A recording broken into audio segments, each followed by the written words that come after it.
Kinumpirma ni PNP spokesperson Police Brigadier General Jean Fajardo na walang nakuha ang PNP Forensic Group na DNA profile mula sa mga butong iniuugnay sa mga nawawalang sabungero. Mahigit 4 na taon na ang nakalilipas. Doon po sa mga na-recover po ng mga possible human remains po doon sa Taal Lake, medyo ang challenge po doon dahil matagal na nga pong nakasubmerge ay medyo wala na po tayong na-extract po accordingly na DNA profile po doon sa matagal na pong nakasubmerge, parang contaminated na po. Matatanda ang ilang linggo nang sumisisid ang mga eksperto mula sa PNP, Coast Guard at Navy sa Taal Lake kasunod ng paglitaw ng isang testigo na nagsasabing doon itinapon umano ang mga labi ng mga nawawalang sabungero. Bukod sa nasabing lugar, nagsasagawa rin ng paghahanap ang mga otoridad sa isang sementeryo sa Batangas kung saan umano inilibing ang ilang biktima. Pero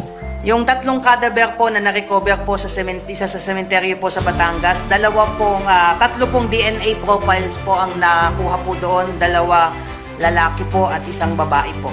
Doon sa inixium po na DNA